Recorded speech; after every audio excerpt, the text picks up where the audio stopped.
নমস্কাৰ জনাইছোঁ। তেওঁ যিখন সভাত সভাপতিত্ব কৰি আমাৰ এই প্ৰস্তাৱটো লৈছে আৰু তেওঁৰে সাংগ পাংগবিলাকে হাত চাপৰি দিয়াৰ কাৰণে মাতি নিছে। প্ৰথম অৱস্থাত মানুহ অলপ হৈছিলে, নোহোৱা নহয়। মই এইফালে বৰকুৰাত যাই এনেকৈ আহিছিলোঁ, তেতিয়ালৈকে মানুহ বহা নাই, ৰঙা চেয়াৰকেইখন পৰি আছে। পিছত তেওঁ টাইম মতে কৰা নাই। আচলতে এইটো এখন এক্সিকিউটিভ কৰিব লাগিছিল আগতে, কৰি এক্সিকিউটিভৰ এটা সিদ্ধান্ত। আমি যদি কিবা ডিফল্ট পাইছি, তেওঁ আমাৰ যদি কিবা ভুল পাইছি, তেতিয়াহ'লে তেওঁ আমাক ন'টিচ কৰিব লাগিছিল, চকজ কৰি আমাক মাতি নি ক'ব লাগিছিল যে আপোনালোকৰ এখন হিচাপ, আপোনালোকে হিচাপটো ভুলকৈ দিছে। তেতিয়া আমি চালোঁ হয় বা আমি কিবা ৰিপ্লাই দিলোঁ হয়।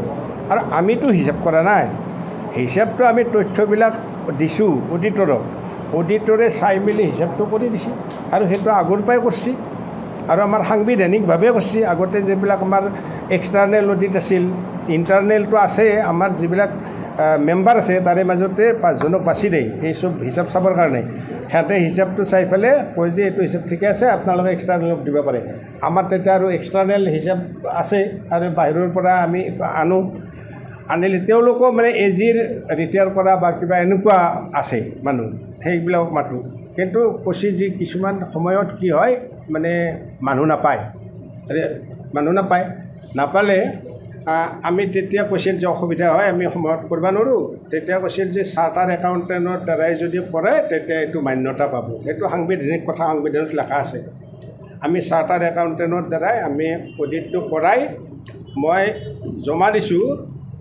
এইখন আমাৰ মই তেতিয়া আমাৰ হৰি মন্দিৰৰ কৰ্তৃত্বশীল হেৰি হৈছে ডিচি, মানে ডেপুটি কমিশ্যনাৰ, তেতিয়া আয়ুক্ত হোৱাই নাই, তেতিয়া মানে ডিচি হৈ আছিল।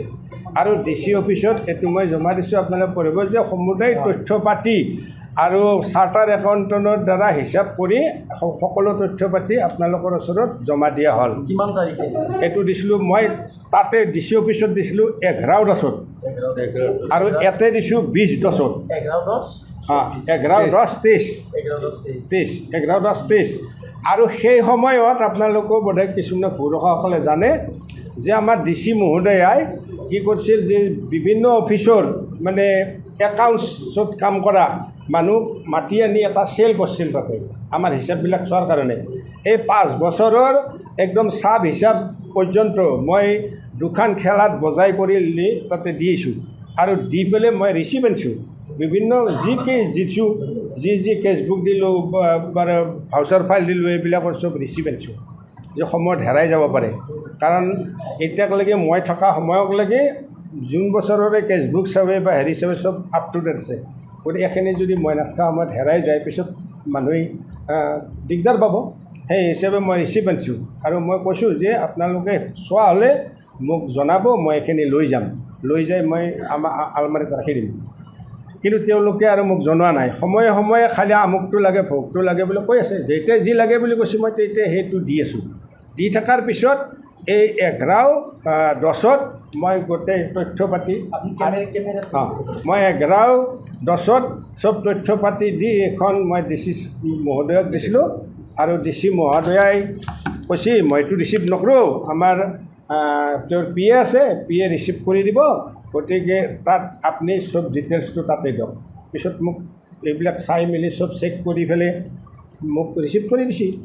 এখনত মই চব তথ্য দিছোঁ বুলি কৈছোঁ, কিন্তু কি তথ্য দিছোঁ সুকীয়াখন আছুতীয়া হেৰিত মই দিছোঁ আৰু সেইবিলাক চব ৰিজাই চাই পেলাই তেওঁ লৈছে। লৈ পেলাই সেই যেতিয়া এইটো মই ক'লোঁ মই কিমান দিনৰ পিছত এইটো ৰিজাল্টটো পাম, যে আমাৰ হিচাপটো চাই পেলাই দিব বুলি কৈছে, যে এসপ্তাহৰ পিছত আপুনি খবৰ ল'ব, হিচাপটো দিম। তাৰপিছত যাই কি হ'ল, ডিচি বদলি গ'ল, ডিচি আৰু নতুন ডিচি আহি যায়। নতুন ডিচি মোক একদিন মাতিলাক যে আপুনি যে এই তথ্যবিলাক দিছে, ইয়াত আমাৰ থবৰে জেগা নাই, আপুনি লৈ যাব পাৰে। মই বোলো লৈ যাব পাৰে মানে আপুনি এখন মোক লিখি দিয়ক, নহ'লে এনে নিয়াটো মই যিহেতু আপুনি বিচাৰিছিল দিছোঁ, পিছত আৰু মন্ত্ৰী ক'ব ইয়াতে ৰুল দিয়াই নাই বুলি ক'ব পাৰে, আপুনি এখন লিখি দিয়ক যে মই বস্তুখিনি লৈ যাব পাৰোঁ। তো তেওঁ কয় মই লিখি দিয়াটো উচিত নহয়, মই লিখি দিব নোৱাৰিম। বোলে নালাগে, আপোনালোকৰ শেষ হ'লে মই নিজে লৈ যাম, আপোনালোকে এতিয়া এটা ফাইল নি নাথাকোঁ মই এই দুখন ঠেলাত লৈ আহিছিলোঁ, সেই দুখন ঠেলাত লৈ যাম।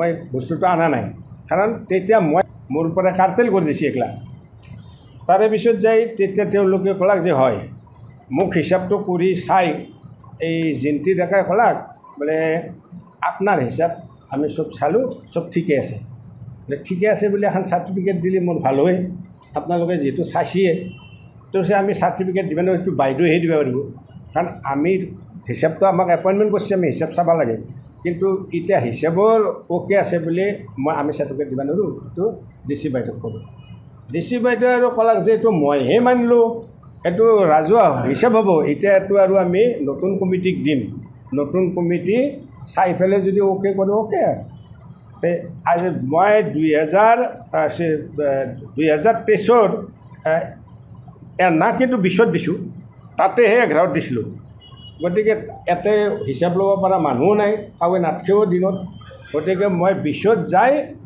নলিনী চিলক মই হিচাপটো তেওঁৰ পৰাই লেখা আনিছোঁ যে আপোনালোকে দিব কিন্তু এনাই আন মানে হেৰি এনাই মই মন্ত্ৰীক কিন্তু এই 11তে দিছোঁ তেওঁ দিছোঁ যে মই হিচাপটো DC অফিচত দিছোঁ আপোনাকো চোৱাৰ কাৰণে এখন দিলোঁ সেইবুলি দিছিলোঁ কিন্তু তেওঁ আৰু সেইটো গ্ৰাহ্য কৰা নাই তেওঁ তাৰ সেইটো চাই আছে তে আজি ধৰক 2 বছৰে হয় 3 মাহ আছে মাত্ৰ আৰু তাৰ আগতে 2টা ৰাজ খেদালাক কত কাৰ্যনিৰ্বাহক হ'ল কত সাধাৰণ সভা হ'ল মোৰ হিচাপটো চাই মোৰ যে কিবা দোষ ত্ৰুটি আছে সেইটো কিন্তু কোনোদিনো কোৱা নাই মোক কোৱা নাই একদিন মানে মোক কৈছে কি যিকোনো খবৰৰ বাবে যোগাযোগ কৰক 7099017330 লগতে 7099017110 নম্বৰত